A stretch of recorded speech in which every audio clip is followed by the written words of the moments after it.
Thank you. Thank you. Thank you. Thank you. Good evening, ladies and gentlemen. I hope you're going to be seeing my slides very shortly.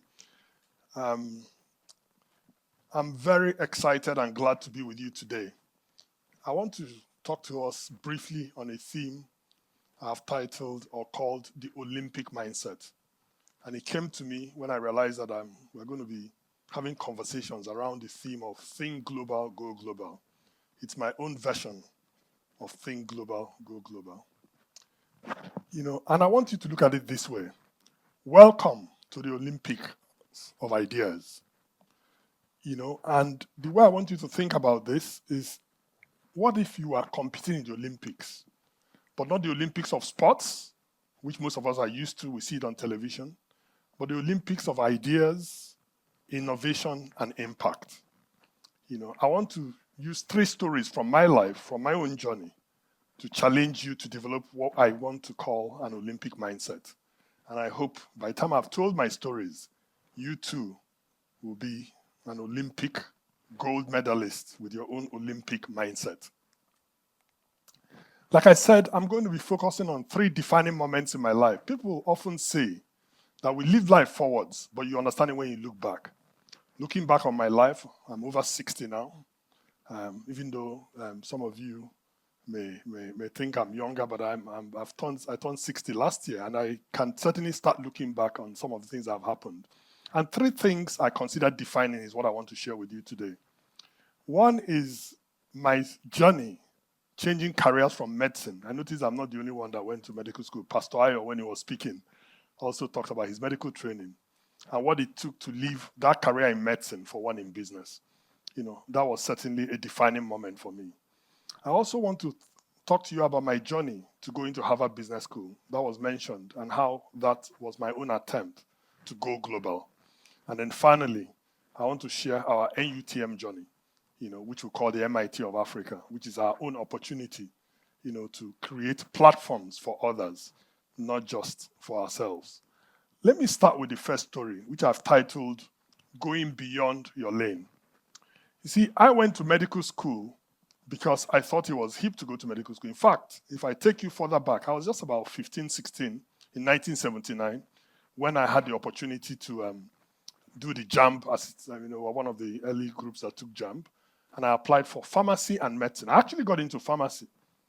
Fortunately or unfortunately, we're in the same pool, the first year pool, prelim pool as it was called, pre-med prelim pool, pharmacy, medicine, and other sciences.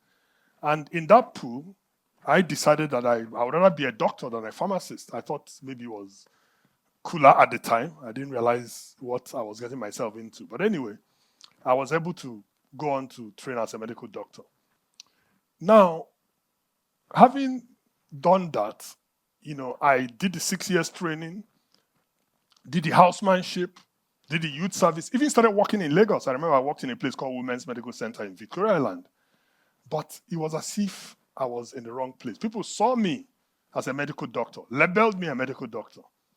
But I saw myself more as a business doctor, nation builder. That's what I wanted to be when I grew up. And yet I was a doctor. But the pivotal moment for me to make that change, my desired change, happened when I went to lunch. I went for a lunch meeting with my sister, who at the time worked for UAC Foods.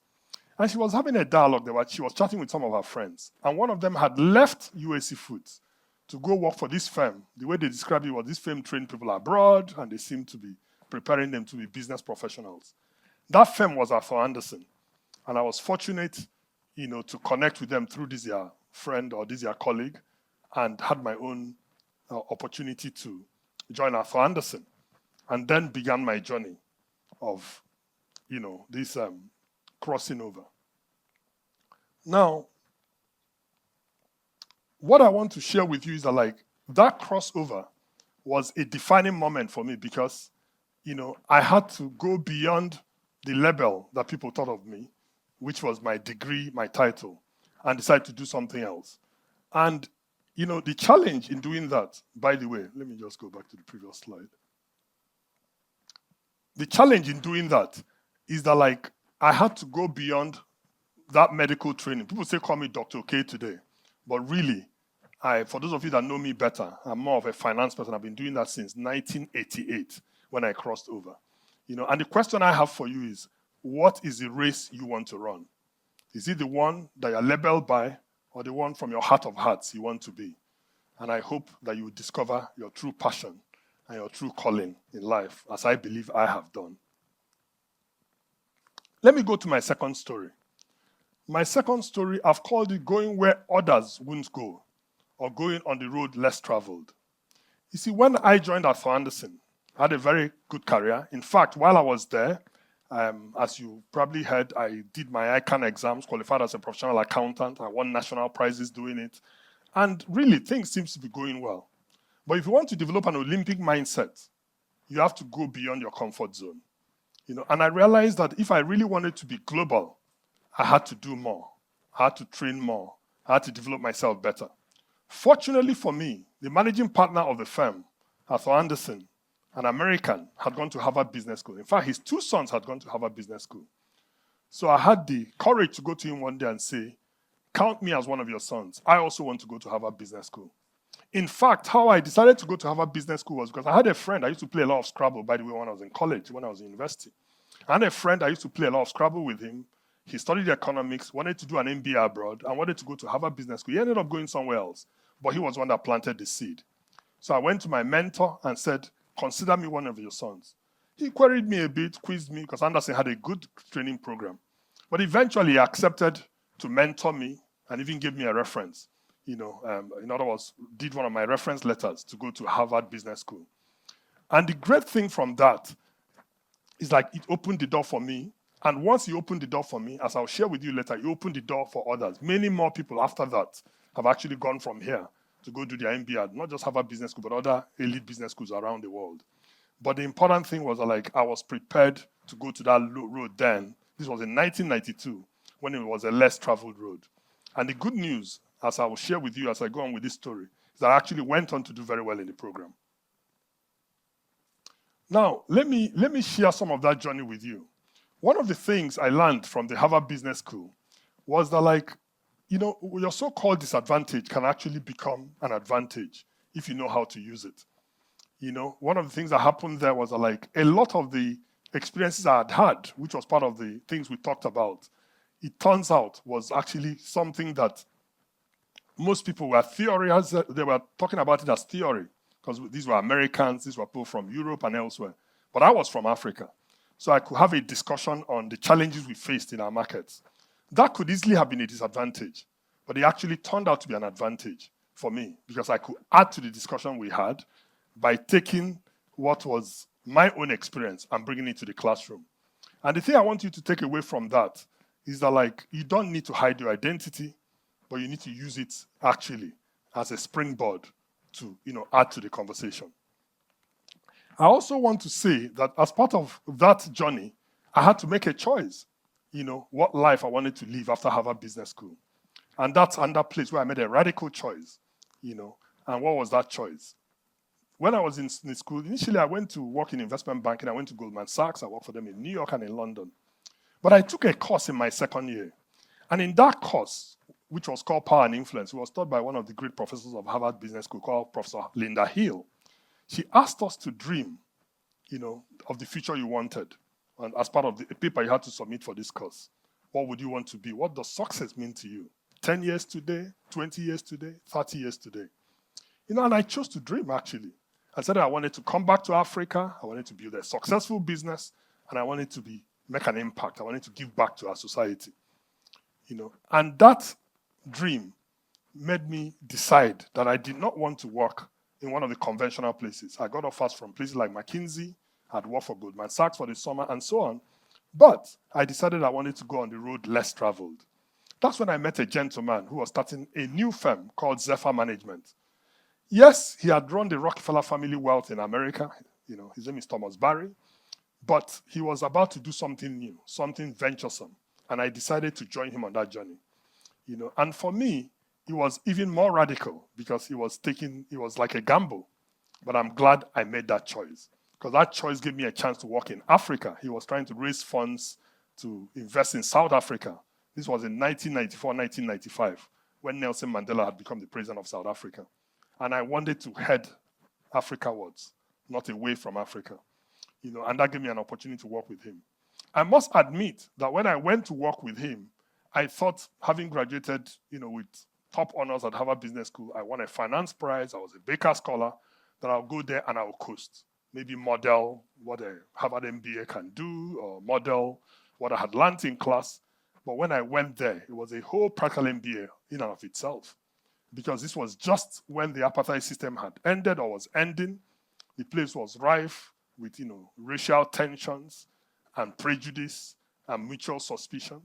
And I was thrown into that environment. And that's where I learned another lesson. Somebody has said that life is 10% what happens to you and 90% how you respond. And I'm glad that I was able to respond in the right way by learning. One of the previous speakers talked about the power of observation. By the way, they said Solomon, that what made him one of the wisest men was that he was keen in observations. He observed life. And I was able to learn from observing and understanding society there and went on to integrate. And I'm glad that I did that because eventually we raised $150 million and we became pioneers in what is called African private equity today. So for me, going on that road less traveled became another Olympic moment. That leads me to the lesson I learned from that. The Chinese have a word, they call it wichi, and it's a word that means that the flip side of danger is opportunity. And the way to interpret that as a practical lesson is that in every challenging situation, if you handle it the right way, it could be an opportunity for a breakthrough.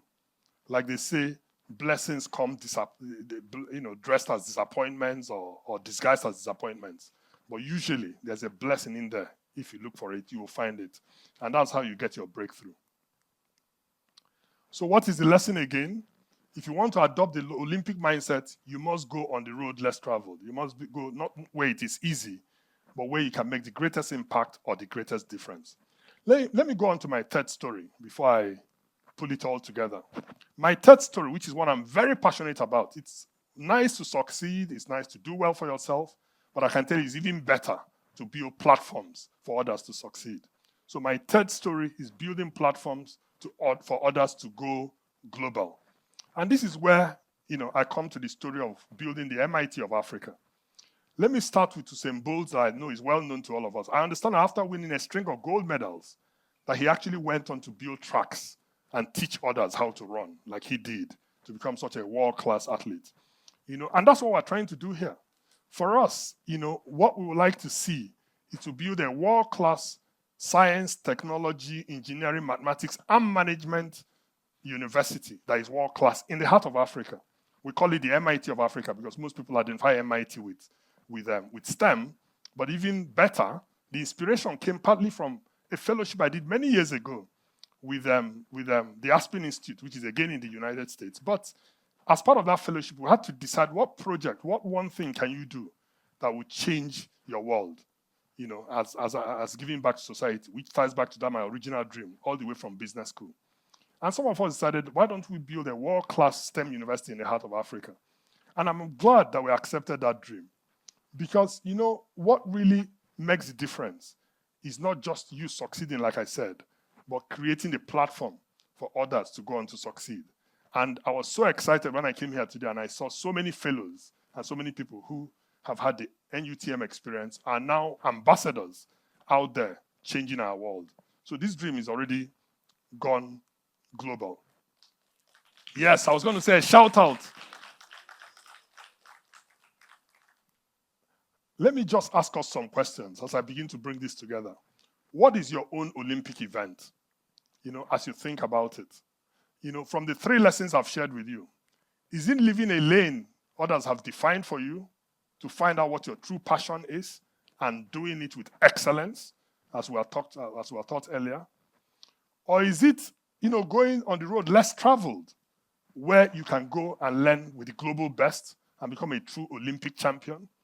Or better still, is it taking the success you've had and making it into a platform for others to learn from your experience and building an international or an institutional platform for them where they can go on to succeed and hopefully do even better than you did? Let me share a story with you. I had a mentor.